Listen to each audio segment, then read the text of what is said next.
नमस्कार दोस्तों, पिछले वीडियो में हमने कंप्यूटर हार्डवेयर के बारे में बात किया और ये भी बात किया कंप्यूटर को चलाने के लिए हमें एक सॉफ्टवेयर की भी जरूरत होती है। तो उनमें से एक सॉफ्टवेयर है ऑपरेटिंग सिस्टम। सो इस सेशन में हम बात करेंगे ऑपरेटिंग सिस्टम के बारे में। ऑपरेटिंग सिस्टम क्या है, इसको जानने से पहले कंप्यूटर के बारे में बात करते हैं। कंप्यूटर में बहुत सारे इनपुट और आउटपुट डिवाइसेस होते हैं, एक या उससे ज्यादा प्रोसेसर्स होते हैं, स्टोरेज डिवाइसेस होते हैं और कुछ डिवाइसेस होते हैं जैसे हार्ड डिस्क, प्रिंटर्स या मॉनिटर्स। इन सारे कंपोनेंट्स को, सारे डिवाइसेस को मैनेज करने के लिए हमें एक सॉफ्टवेयर लेयर की जरूरत होती है। उस सॉफ्टवेयर लेयर को हम बोलते हैं operating system.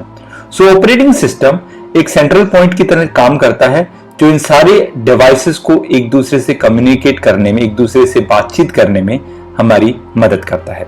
So operating system is a program that acts as intermediary or interface between a user of a computer and the computer hardware. So user के बीच में और सारे कंप्यूटर हार्डवेयर के बीच में काम करने के लिए हमें ऑपरेटिंग सिस्टम की जरूरत होती है। ऑपरेटिंग सिस्टम के क्या बेसिक फंक्शंस हैं, क्या काम है? ये कंप्यूटर्स को स्टार्ट करने के, जिसको हम बूटिंग भी बोलते हैं, के काम आता है। कंट्रोल और हैंडल ऑल हार्डवेयर, सारे हार्डवेयर को कंट्रोल और मैनेज करने के काम आता है। हमें GUI, जिसको हम बोलते हैं ग्राफिकल यूजर इंटरफेस, जो हमें कंप्यूटर का स्क्रीन दिखाई देता है, वो देने के काम आता है, वो प्रोवाइड करता है यूजर्स को। कंप्यूटर की सारी फाइल्स को मैनेज करने के काम आता है और यूजर्स को एप्लीकेशंस को चलाने में मदद करता है। सो ये सारे फंक्शंस हैं ऑपरेटिंग सिस्टम के। ऑपरेटिंग सिस्टम क्या है? ऑपरेटिंग सिस्टम कंप्यूटर हार्डवेयर के ऊपर एक सॉफ्टवेयर की लेयर है, जो कि एक सॉफ्टवेयर प्रोग्राम है एक तरह से, जो कंप्यूटर के हार्डवेयर को काम करने में और उसके बाद उसकी एप्लीकेशंस को चलाने में और यूजर्स को एक इंटरफेस देने के काम आता है। सो ऑपरेटिंग सिस्टम एक लेयर है कंप्यूटर हार्डवेयर के बीच में और एप्लीकेशंस और यूजर्स के बीच में। सो ऑपरेटिंग सिस्टम में सारी बेसिक फंक्शनलिटी रहती है जो कि हमें कंप्यूटर में चाहिए।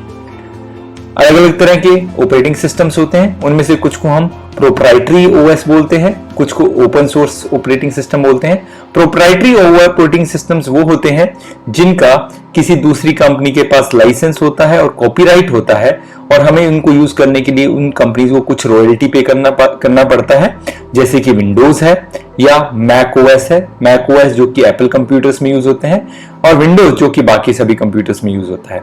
कुछ ओपन ऑपरेटिंग सिस्टम भी होते हैं, ओपन सोर्स ऑपरेटिंग सिस्टम भी होते हैं, जिनके कुछ एग्जांपल हैं लिनक्स और उबुंटू लिनक्स। इनको यूज करने के लिए हमें किसी कंपनी से परमिशन नहीं लेना पड़ता, ना ही उन कंपनी को हमें कोई रॉयल्टी पे करना पड़ता है।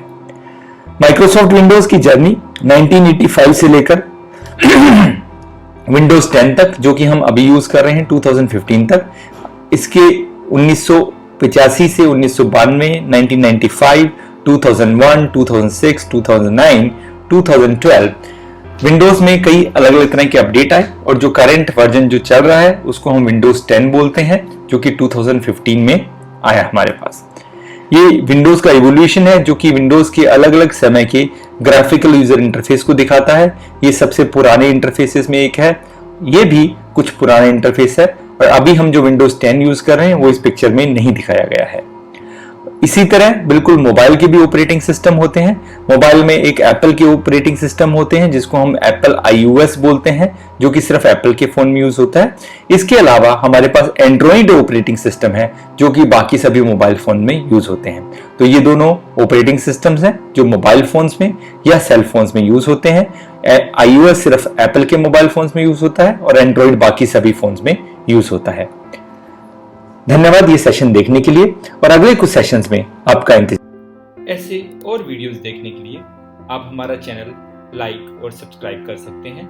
अगर आप चाहते हैं आपको सबसे पहले नोटिफिकेशन मिले तो आप प्लीज़ बेल आइकन को प्रेस करिए। अगर आपको और भी कोई इन्फॉर्मेशन चाहिए तो आप हमारी वेबसाइट विजिट कर सकते हैं, जो कि www.techfundokids.com है और आप हमें techfundokids@gmail.com पर ईमेल भी कर सकते हैं।